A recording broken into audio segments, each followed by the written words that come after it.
Qué bueno.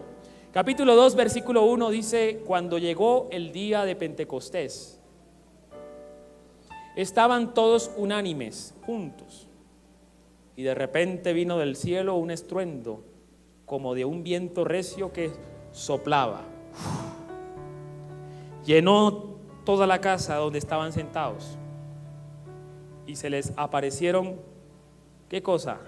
Lenguas repartidas como de fuego, asentándose sobre cada uno de ellos, y fueron todos llenos del Espíritu Santo, y comenzaron a hablar en otras lenguas, según el Espíritu les daba que hablasen. Moraban entonces en Jerusalén judíos, varones piadosos de todas las naciones bajo el cielo. Y hecho este estruendo, se juntó la multitud, y estaban confusos, porque cada uno les oía hablar en su propia lengua. Estaban atónitos y maravillados, diciendo: mirad, ¿no son galileos todos estos que hablan? ¿Cómo pues les oímos nosotros hablar cada uno en nuestra lengua en la que hemos nacido? Saltamos al versículo 12. ¿Lo tenemos? Y estaban todos atónitos y perplejos, diciéndose unos a otros: ¿qué quiere decir esto? Mas otros, burlándose, decían: estos están, traducido, están borrachos. Estos están borrachos. Versículo 14 dice: entonces Pedro, poniéndose en pie con los 11, alzó la voz y les habló diciendo: varones judíos y todos los que habitáis Jerusalén, esto os sea notorio, y oíd mis palabras, porque estos no están ebrios, pues como vosotros suponéis, puesto que es la hora tercera del día, es decir, como la 1 de la tarde. Mas esto es lo dicho por el profeta Joel: y en los postreros días, dice Dios, ¿qué hará? Derramaré de mi espíritu sobre toda carne, y vuestros hijos y vuestras hijas profetizarán, y vuestros jóvenes verán visiones, y vuestros ancianos soñarán sueños. Y de cierto sobre mis siervos y sobre mis siervas en aquellos días derramaré de mi espíritu, y profetizarán. Y daré prodigios arriba en el cielo y señales abajo en la tierra: sangre y fuego y vapor de humo. El sol se convertirá en tinieblas y la luna en sangre, antes que venga el día del Señor grande y manifiesto. Y todo aquel que invocar el nombre del Señor será salvo. Que el Señor bendiga su palabra en esta mañana y hable a través de su espíritu a nuestro espíritu. Hay un historiador del cristianismo contemporáneo que se llama Vincent Sainan, y él escribió un libro en el año 2005 en inglés, que traducido es en español: La era del Espíritu Santo, para dar a entender que en este último tiempo el movimiento cristiano se ha expandido, ha crecido por todo el mundo, reivindicando la acción del Espíritu Santo en la vida del creyente. A este movimiento algunos le han llamado un movimiento cristiano pentecostal, en alusión a Pentecostés. Otros le llaman un movimiento cristiano carismático, en relación a los carismas y dones del Espíritu Santo. Pero como quiera, parece ser que la marca del cristianismo contemporáneo es un cristianismo influido y avivado por la obra del Espíritu de Dios en este último tiempo.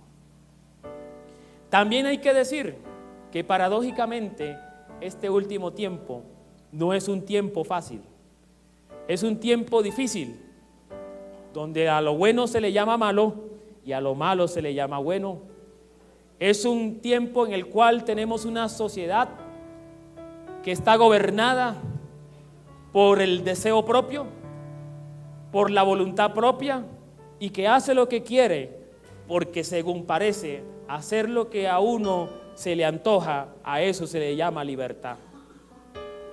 Así que el pecado abunda, pero ciertamente la palabra también dice que donde abunda el pecado, sobreabundará la gracia de Dios.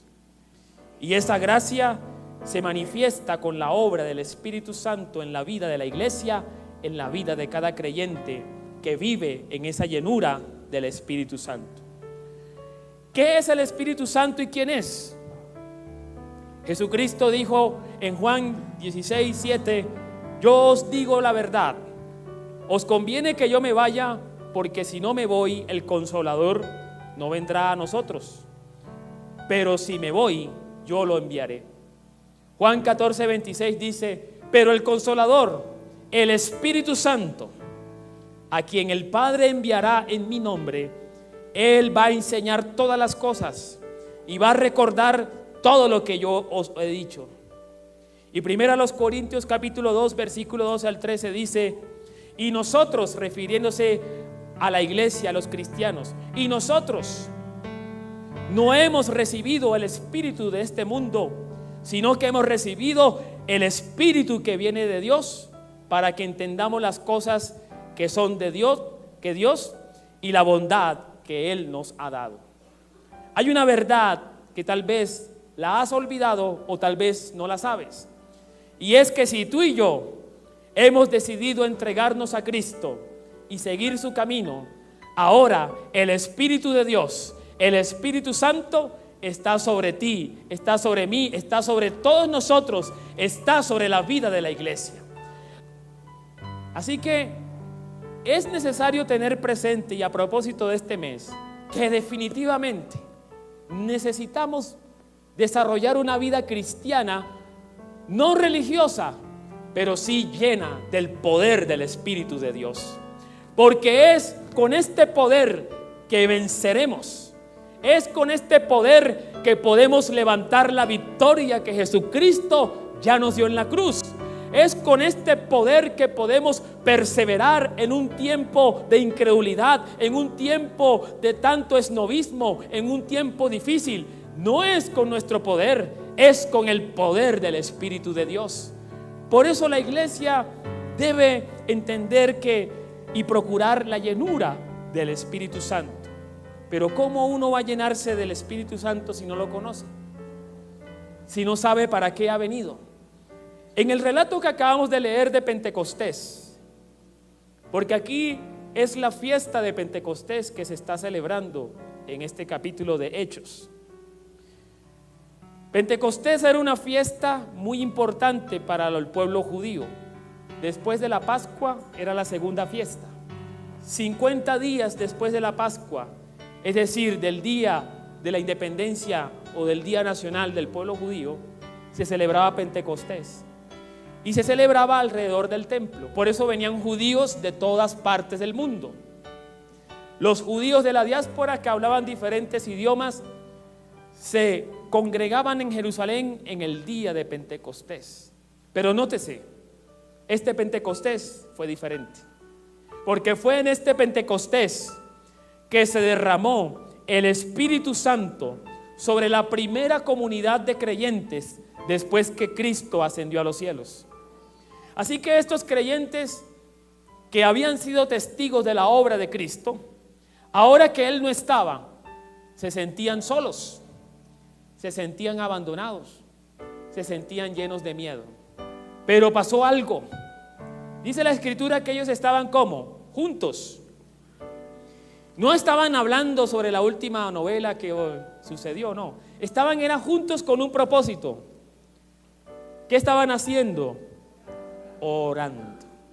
Y es en un contexto de oración y en una circunstancia llena de miedo que la comunidad de discípulos, mujeres, hombres, todos, niños, todos, se habían reunido y permanecieron en un tiempo de oración hasta que ocurrió algo diferente. Hubo una manifestación de la dispensación o de la llenura del Espíritu de Dios en esta comunidad. Así que había gente espectadora, gente que estaba cerca del lugar y escuchaban lo que decían. Y parece ser que hablaban en lenguas, otras lenguas que el Espíritu Santo les daba que hablasen, lenguas que eran entendibles, eran inteligibles por aquellos que escuchaban. Dicho de otra manera, hablaban idiomas. Y en ese idioma, ¿qué escuchaba la gente? Las maravillas que el Señor hacía en esta comunidad.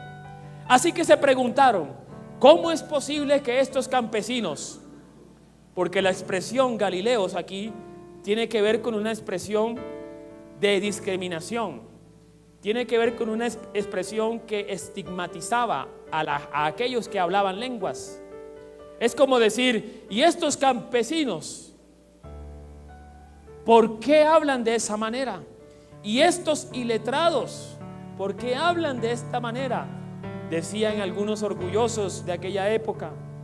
Pero se levantó alguien que dijo, discúlpeme señores, no estamos ebrios, no estamos borrachos, porque si fuera así, mire la hora que es la hora del almuerzo y a esa hora uno no se emborracha.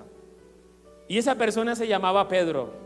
Él dijo, lo que están ustedes viendo y lo que está ocurriendo aquí no es locura, es algo que ya estaba profetizado. Así que Pedro se levanta y da una explicación basado en la profecía de ¿cuál profeta? En la profecía de Joel. Y con esta profecía Pedro explica lo que ocurrió, lo que había ocurrido en esta comunidad. Con esta profecía Pedro explica lo que significa el derramamiento del Espíritu Santo. En esta mañana entonces vamos a mirar 3 características de este derramamiento del Espíritu Santo. Cuando la Escritura habla o hace referencia al derramamiento del Espíritu Santo, usa una metáfora, como si el Espíritu fuera líquido, porque lo líquido es lo único que se derrama, ¿no? Pero hay que entender que es una figura, es una metáfora. Y es una metáfora que viene del Antiguo Testamento. En el Antiguo Testamento, cuando el Señor escogía a alguien para ser rey, o el Señor escogía a alguien para ser profeta, o el Señor escogía a alguien para ser sacerdote, ¿qué se hacía? Se ungía. ¿Con qué cosa? Con aceite. Es decir, se derramaba el aceite de la unción para significar que el Espíritu de Dios ahora estaba sobre esa persona y que el Espíritu de Dios ahora respaldaba el ministerio de esa persona y que como tal el Espíritu de Dios era el que le daba la autoridad carismática para ejercer ese ministerio. Pues bien, lo que nos está diciendo el Nuevo Testamento es que ese Espíritu Santo o ese Espíritu de Dios que era para algunos en el Antiguo Testamento, ahora que Jesucristo ha ascendido a los cielos, ahora ha venido el Espíritu de Dios para todo aquel que cree en el Señor Jesucristo. Te pregunto en esta mañana, ¿quieres esa unción? ¿Tú quieres esa unción? ¿Tú anhelas esa unción? ¿Tú anhelas ese derramamiento del Espíritu sobre tu vida? A mí me llamó la atención algo que Imelda hizo en el ayuno. Ilustró lo siguiente, que nuestra vida es como un vaso que ha estado sucio, pero que un día, cuando conocimos al Señor Jesús y entregamos nuestra vida a Él vino como aquel paño vino a limpiarnos, a secarnos, a lavarnos. Y luego ese paño ha dejado un vaso limpio. Y hasta ahí lo que se ilustra es la vida en Cristo que ha sido perdonada, que ha sido redimida. Hasta ahí. Pero ¿cómo está ese vaso? Está limpio, pero está vacío. ¿En algún momento te has sentido vacío a pesar de ser cristiano? ¿En algún momento has sentido que aunque estoy en Cristo, como que estoy en una rutina, como que me siento estancado? ¿Te has sentido así? Es porque tal vez falta que ese vaso sea lleno de la presencia del Espíritu Santo de Dios, así como está este vaso lleno. ¿Qué significó la llenura del Espíritu, el derramamiento del Espíritu de Pentecostés? Primero, el anuncio de un nuevo tiempo. Con este acontecimiento se está anunciando un nuevo tiempo. ¿Qué dijo el profeta Joel? Dijo que en los postreros tiempos, ¿qué sucedería? Derramaré de mi espíritu. Y cuando la escritura se refiere a los postreros tiempos, otra traducción diría en los últimos tiempos. Lo que nos está dando a entender es que el Espíritu Santo que actuó en Pentecostés, este Pentecostés ha marcado el inicio del último tiempo. Un día vendrá el tiempo final. Un día llegaremos al final de la historia. ¿Cuántos lo creen? Y ese final de la historia se manifestará, ni siquiera simbólicamente, se manifestará públicamente. Dice la escritura que todo ojo le verá. Es una intervención visible de Dios en la historia humana. Todo ojo le verá, todo ojo verá al Hijo de Dios con un cetro de reino. Todo ojo le verá al Hijo de Dios que ha de venir a este mundo para impartir la justicia divina. Porque ciertamente la justicia humana es de aquellos que tienen el poder. Así que la justicia humana es corruptible, pero hay una esperanza. Un día la justicia divina se hará físicamente visible para todo el mundo en la segunda venida de nuestro Señor Jesucristo. Para algunos es locura, para otros es una frase de cajón, pero hay que decirlo con toda sinceridad: la segunda venida de Cristo es una verdad. Jesucristo viene pronto. Jesucristo viene pronto. Y ese es el tiempo, o ese es el clímax del tiempo final. El tiempo final comenzó aquí en Pentecostés, y ese tiempo final transcurre cada día hacia la segunda venida de Jesucristo. Y en ese último tiempo hay dos cosas. Hay un tiempo de juicio. Ciertamente habrá justicia en este mundo de parte de Dios. Hay un tiempo en el cual ciertamente cada uno dará cuenta de lo que hizo con su vida.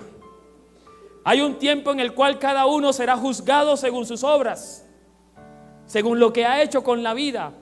Y ni siquiera los muertos se salvarán, porque dice la escritura que en ese tiempo final los muertos se levantarán. Unos se levantarán para salvación y otros para condenación. Como quiera, aunque estén las cenizas dispersas en la tierra o en el mar, se juntarán como el valle de los huesos secos. Ezequiel 37, tomarán carne y cada uno estaremos frente al Rey de Reyes y Señor de Señores, dando cuenta de la vida.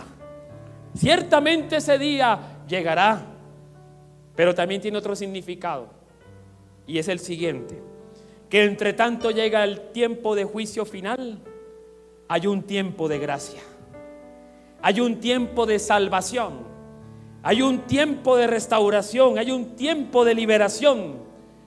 Y ese tiempo lo anticipa y lo prepara la obra del Espíritu de Dios en la vida de la iglesia. Así que cuando Joel dice en los postreros tiempos, se está refiriendo a ese tiempo. Y en ese tiempo estamos tú y yo. Así como lo estuvo la iglesia de Pentecostés, ese tiempo que comenzó allá, ese tiempo sigue hasta hoy y seguirá hasta que Cristo venga por segunda vez. Ahora, yo recuerdo en los años 80, cuando algunos predicadores tenían un mensaje contundente: arrepiéntanse porque Cristo, ¿qué pasa? Viene pronto. Llegó el año 2016 y Cristo no regresó.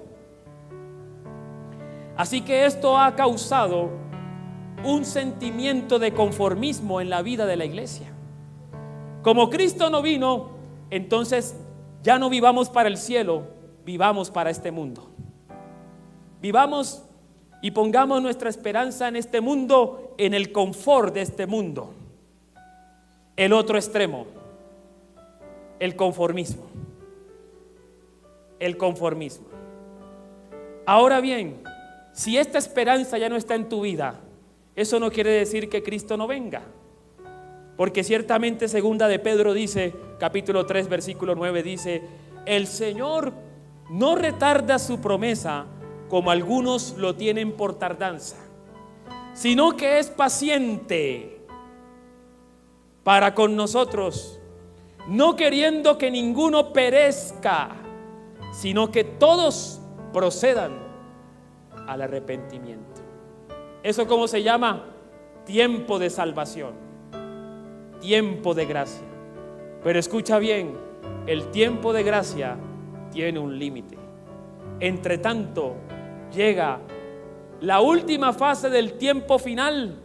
Entre tanto, el Espíritu de Dios habita en la vida de la iglesia para traer arrepentimiento, para traer salvación, para traer restauración, para traer el testimonio de Cristo aquí en la tierra. Por eso es importante la llenura del Espíritu Santo. En segundo lugar, el derramamiento del Espíritu, según la profecía de Joel citada por Pedro en Pentecostés, el derramamiento del Espíritu es para todos y todas. El derramamiento del Espíritu tiene un carácter plural y diverso, y no solamente para esta generación, sino para todas las generaciones. Dice allí en la profecía de Joel: derramaré de mi Espíritu sobre ¿quiénes? Toda carne. Y da algunos ejemplos. Y vuestros hijos y vuestras hijas, ¿qué harán? Profetizarán. Y vuestros jóvenes tendrán visión. Y vuestros ancianos soñarán sueños. Increíble, ¿no? Está haciendo alusión a todo género, a toda edad y a toda generación. El derramamiento del Espíritu entonces no es solamente para los pastores. El derramamiento del Espíritu no solamente es para los líderes de la iglesia. El derramamiento del Espíritu es para ti, es para mí, es para todos aquellos que creemos en el Señor. Cuando estés en esos momentos donde te sientas como el vaso vacío, no es el momento para buscar refugio en nuestras cosas. Yo creo que es la oportunidad para cerrar los ojos, para meterse en oración y decirle: Señor, lléname de tu Espíritu Santo. Quiero vivir lleno. Un corazón lleno del Espíritu es un corazón que ríe en el momento difícil. Un corazón lleno del Espíritu es un corazón que salta, que alaba y adora a Dios en el momento difícil. Un corazón lleno del Espíritu es un corazón que profetiza, que ve la gloria de Dios en el momento oscuro. Allí en el capítulo 2, versículo 39 al 41, leemos también lo siguiente. Dice: porque para vosotros es la promesa, y para vuestros hijos, y para todos los que están lejos, para cuantos el Señor nuestro Dios llamare. Esto lo dijo Pedro al público que le escuchaba. En el capítulo 10, por ejemplo, del mismo libro de Hechos, en el versículo 34, dice lo siguiente: Pedro, abriendo la boca, dijo: en verdad, comprendo que Dios no hace acepción de personas, sino que en toda nación se agrada del que le teme y hace justicia. Dios envió mensaje a los hijos de Israel anunciando el evangelio de la paz por medio de Jesucristo, después que resucitó de los muertos, y nos mandó que predicásemos al pueblo y testificásemos que Él es el que Dios ha puesto por juez. ¿De quiénes? Vivos y muertos. De este dan testimonio todos los profetas, que todos los que en Él creyeren recibirán perdón de pecados por su nombre. Y mientras aún hablaba Pedro estas palabras, ¿qué pasó con el Espíritu Santo? Cayó sobre todos los que oían el sermón o el discurso. El derramamiento del Espíritu no solamente fue para los apóstoles, no solamente fue para los judíos cristianos, también fue para la casa de Cornelio, el gentil, también fue para todos aquellos que recibieron y creyeron este mensaje. Una vez más, hay que creerlo, el Espíritu Santo, su derramamiento y su llenura también es para ti. Según la profecía de Joel, que el derramamiento del Espíritu traería señales. Y estas señales son señales visibles y físicas. Señales no solamente en las personas, también señales cósmicas, señales en el cielo, señales en la tierra. Algunos que les gustan las señales, pero no les gusta el que da las señales, sino que andan detrás de las señales a ver qué quiere decir, con esa curiosidad de interpretar las señales, a ver dónde encontramos el Apocalipsis en este momento. ¿Será que este es el anticristo? ¿Será que aquel es el anticristo? Olvidando lo más esencial, que la mejor señal es la señal del Espíritu Santo del último tiempo. Olvidando que la señal visible del Espíritu Santo, esa señal es la que hace milagros, esa señal es la que sana, esa señal es la que liberta. A veces nos llenamos de televisión, a veces nos llenamos de las bobadas de este mundo que nos tienen distraídos, fríos, desubicados, y después nos preguntamos: Señor, ¿y dónde estás? Señor, ¿y por qué? Y después nos preguntamos esas cosas, ¿no? ¿Por qué no llenarse del Espíritu de Dios? ¿Por qué no poner esto como una prioridad en la vida del creyente? Así que el derramamiento del Espíritu Santo también trae señales visibles. Y no solamente en las personas, sino también en el cielo y en la tierra. Señales cósmicas. Quien no tiene la certidumbre y la fe, obviamente será pura distracción estas señales. Será pura especulación estas señales. Pero nótese que estas señales ya están dadas en el cielo y en la tierra, y también están dadas en las personas, en la vida de la iglesia. Ciertamente, hermanos y hermanas, la victoria de nuestra fe en este tiempo difícil, donde hay incredulidad, donde hay burla, donde hay ironía, donde hay egoísmo, mantener este testimonio es difícil, y más si lo hacemos en nuestra carne, a menos que estemos llenos del Espíritu. Una vida llena del Espíritu Santo experimenta la victoria sobre el pecado. Una vida llena del Espíritu Santo educa a los hijos bajo la influencia del Espíritu Santo y no bajo la influencia de la ira.